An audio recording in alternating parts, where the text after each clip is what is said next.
Bagaman nasa bakasyon sa New York City, ay tuloy pa rin ang pagsagap ng chika ng trio ni OG Diaz.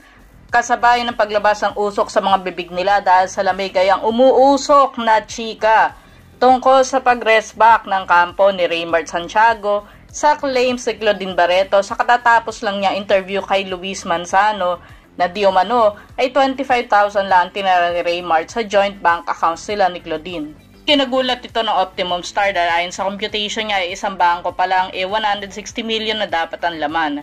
Naisip ng tatlo na kaya siguro naisip habulin ni Claudine yun ngayon dahil gusto mag-aral abroad ni Sabina at kasalukuyan namang enrolled sa Brent International School si Santino. Hindi raw sumasagot sa text si Raymart pero isang source ni OG na malapit dito ang nagsabi na walang katotohanan lahat ng sinasabi ni Claudine dahil si Raymart daw ang nagsampa ng annulment. Yung sinasabi ni Claudine daw na 25,000 na lang yung iniwan sa kanya dapat i-prove ni Claudine sa korte dahil sa 10 daw na sinabi ni Claudine ay 11 mali, say daw ng source ni OG. Pati raw yung kaso sa piskalya ni Claudine in connection sa di pagpibigay ng sustento ni Raymart ay na-dismiss agad di umano.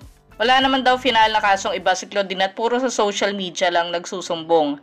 Kahit yung paglabag sa VAUSI o RA 9262 na kinaso ni Claudine kay Raymart 10 years ago ay na-dismiss na rin daw.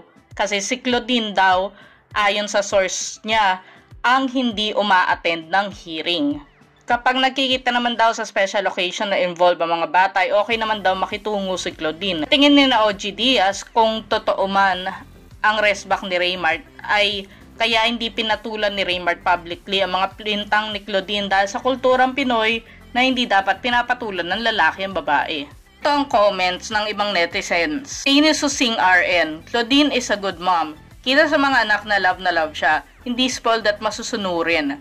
Pinaglalaban niya mga anak niya kasi who will defend them kundi siya lang. Good job, Clau. Tini Jaja Andal 110. Sinabi nga ni Claudine she's in bad space that time, depression and weak, but now she's in a better place. Vilma will not give Claudine advice to fight if hindi valid. Say ni Criselda Onyot 7258. Sabi nga po ni Claudine sa interview, ngayon lang siya nagsasalita dahil lang ako si Raymart na susustento ng mga anak nila pero di ginawa. Tumutupad lang ng ilang buwan tapos hindi na naman. Sinabi talaga ni Claudine na dapat si Raymart ang mag-file ng annulment dahil malaki daw ang nakukuha ni Raymart sa kanya. Kasi nga po kung sino mag-file ay siya magbabayad. So kayo mga nakapanood nitong video, sino mas pananiwalaan nyo? Si Claudine o si Raymart? Comment down below. And of course don't forget to like, subscribe, and share para sa latest chika. Thanks for watching!